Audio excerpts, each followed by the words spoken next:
బుమ్రా టీమిండియాకు దొరికిన ఒక ఆనిముత్యం అనుకోవచ్చు. నేను చెప్పాలంటే ఒక ఆయుధం, బ్రహ్మాయుధం లేదంటే బ్రహ్మాస్త్రం అనుకోవచ్చు. ఎందుకంటే ఏ టీంలో కూడా ఇలాంటి ప్లేయర్ ఉంటే ఆ టీం ఓడిపోవడం సాధారణంగా జరిగే విషయమే కాదు.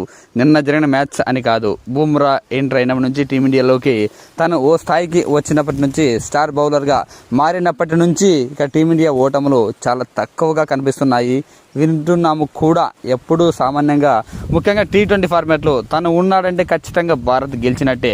అఫ్కోర్స్ వన్డే టెస్టుల్లో ఆ స్థాయిలో బుమ్రా టీమిండియాను గెలిపించకపోవచ్చు. అట్ ద సేమ్ టైం మిగతా బౌలర్లు కూడా బుమ్రాతో పాటు రాణించి ఉంటే టెస్ట్ వన్డేలో కూడా టీమిండియా తిరుగులేని శక్తిగా వెలిగేది. కాకపోతే మిగతా బౌలర్లు కూడా ఆ స్థాయిలో తనకు సపోర్ట్ ఇవ్వకపోవడంతో T20 ఫార్మాట్లో అయితే 4 ఓవర్లైనా చాలా కీలకమే కాబట్టి తను ఒంటి చేత్తోనే టీమిండియాకు అనేక విజయాలను అందించాడు. జస్ట్ ఈ వరల్డ్ కప్ అని కాదు, లాస్ట్ వరల్డ్ కప్ గుర్తుంటుంది. చివరి 5 ఓవర్లకు సౌత్ ఆఫ్రికా 30 పరుగులు మాత్రమే చేయాలి, అంటే 30 బంతులకు 30 పరుగులు. ఈ టైంలో ఆల్మోస్ట్ 8 వికెట్లు కోల్పోయి ఉన్నా కూడా టైలెండర్లు క్రీజ్లో ఉన్న కష్టపడే సింగిల్స్ డబుల్స్తోనే మ్యాచ్ గెలిపించగలరు. అలాంటి టైంలో డేవిడ్ మిల్లర్, హెన్రీ క్లాసన్ లాంటి బ్యాట్స్మెన్లు క్రీజ్లో ఉన్న టీమిండియాని గెలిపించాడు అంటే ఆ రోజే బుమ్రా విలువ అందరికీ అర్థమైపోయి ఉంటుంది.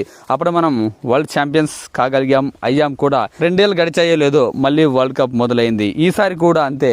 లీగ్ మ్యాచెస్లో బుమ్రా ఇంపాక్ట్ కాస్త తక్కువగా ఉండొచ్చు, బ్యాట్స్మెన్లు ఫెయిల్ అయి ఉండొచ్చు. కానీ నిన్న ఇంగ్లాండ్తో మ్యాచ్లో మాత్రం బ్యాట్స్మెన్లు శక్తికి మించి రాణించారు, 250 రన్స్ చేశారు. ఇక బౌలింగ్లో అయితే మన బౌలర్లు కొంత తడబడ్డారు అని చెప్పొచ్చు. ఇంగ్లాండ్ కూడా అంత ఈజీగానేమి మ్యాచ్ను వదులుకోలేదు, చివరి వరకు తీసుకొచ్చింది. ఇంకా చెప్పాలంటే చివరి ఓవర్ వరకు తీసుకొచ్చిందని చెప్పొచ్చు. అయితే చివరి 3 ఓవర్లే అసలనే మ్యాచ్ మజాని మిగిల్చింది అభిమానులకు. మరి ముఖ్యంగా బుమ్రా 2 ఓవర్కు 15 పరుగులు రిక్వైర్డ్ రన్ రేట్ ఉన్న టైంలో బుమ్రా ఓవర్లో జస్ట్ 6 పరుగులు మాత్రమే ఇచ్చాడు.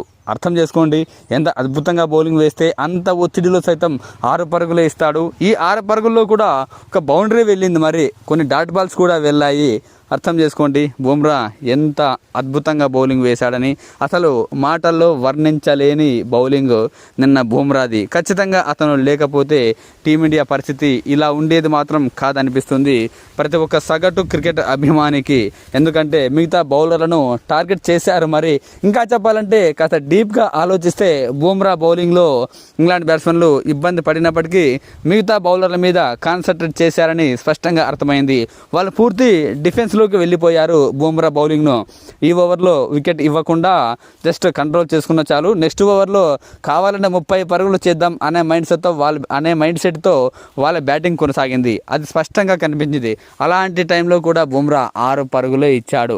ఒక బౌండరీ లెంత్ మిస్ అయ్యి ఒక బౌండరీ లెగ్ సైడ్ వెళ్ళినప్పటికీ మిగతా 5 బంతులను అద్భుతంగా కంట్రోల్ చేశాడు. ఇక్కడే టీమిండియా మ్యాచ్ గెలిచింది, ఫైనల్కి వెళ్ళింది. నిజంగా ఒక కోహ్లీర్ వజ్రం కంటే కూడా బుమ్రా వాల్యుబుల్ ప్లేయర్ అనుకోవచ్చు అని వ్యాఖ్యానించాడు South Africa speed star Dale Steyn. ఇక బుమ్రా మాత్రం నిన్న మ్యాచ్లో తను ఒక్కడే గెలిపించాడని వ్యాఖ్యానించాడు.